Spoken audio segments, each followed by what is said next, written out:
Assalamualaikum warahmatullahi wabarakatuh.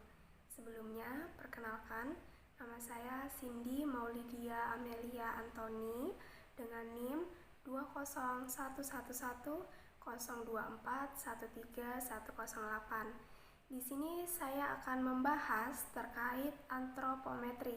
Pertama-tama, di sini saya akan menjelaskan apa sih itu status gizi. Status gizi adalah ekspresi dari keadaan keseimbangan dalam bentuk variabel tertentu atau perwujudan dari nutritur dalam bentuk variabel tertentu. Contoh seperti gondok endemik merupakan keadaan tidak seimbang pemasukan dan pengeluaran yodium dalam tubuh. Penilaian status gizi. Penilaian status gizi adalah upaya dalam menginterpretasikan semua informasi yang diperoleh melalui penilaian. Informasi ini digunakan untuk menetapkan status kesehatan per orang atau per kelompok yang dipengaruhi konsumsi dan zat gizi. Sistem penilaian status gizi dalam bentuk survei, screening, dan juga surveillance. Kemudian terdapat 4 bentuk malnutrisi. Pertama, terdapat undernutrition, kemudian ada specific nutrition, overnutrition, dan juga imbalance. Kemudian terdapat kelompok resti. Apa itu kelompok resti? Kelompok resti adalah resiko tinggi atau dalam hal ini rentan untuk tidak terpenuhinya kebutuhan. Siapa-siapa saja yang termasuk kelompok resti?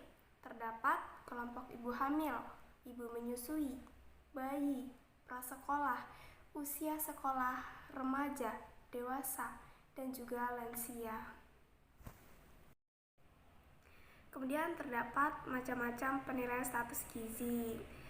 Penilaian status gizi dibagi menjadi 2 macam, yaitu penilaian status gizi secara langsung dan juga penilaian status gizi secara tidak langsung.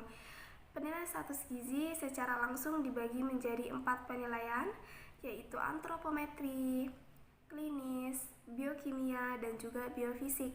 Sedangkan penilaian status gizi secara tidak langsung dibagi menjadi 3, yaitu survei konsumsi makanan, statistik vital, dan juga faktor ekologi.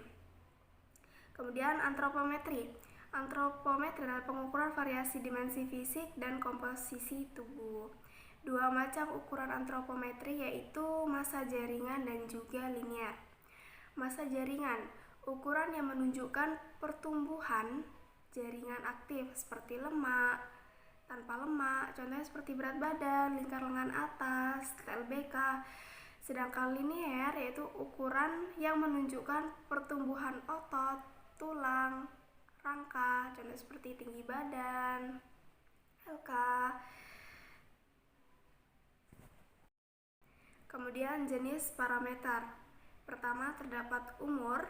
Batasan umur yang digunakan adalah tahun umur penuh dan juga anak umur 0 sampai 2 tahun yang digunakan bulan usia penuh. Contoh tahun usia penuh yaitu umur 7 tahun 2 bulan dihitungnya adalah 7 tahun. Sedangkan contoh bulan usia penuh umur 4 bulan 5 hari dihitungnya adalah 4 bulan. Berat badan menggambarkan jumlah protein lemak, air, mineral, dan juga tulang. Merupakan ukuran antropometri terpenting dan paling sering digunakan pada bayi yang baru lahir. Pada masa bayi balita, berat badan digunakan untuk melihat laju pertumbuhan fisik maupun status gizi. Alasan pengukuran berat badan merupakan pilihan utama adalah parameter yang paling mudah, memberikan gambaran status gizi sekarang, umum dan luas dipakai di Indonesia. Ketelitian pengukuran tidak banyak dipengaruhi, digunakan dalam KMS. Berat badan atau tinggi badan tidak tergantung dari umur. Alat ukur diperoleh di pedesaan dengan ketelitian tinggi. Alat ukurnya adalah baby scale, timbangan bayi digital panjang badan, timbangan berat badan dan tinggi badan, timbangan digital. Tinggi badan.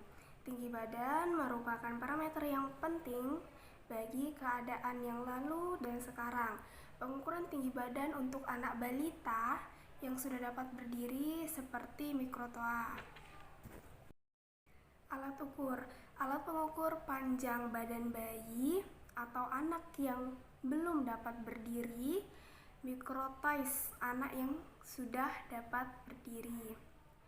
Kemudian lingkar lengan atas, yaitu pengukuran pada kelompok wanita usia subur. Kemudian terdapat lingkar kepala, memeriksa keadaan patologi dan besarnya kepala atau peningkatan ukuran kepala.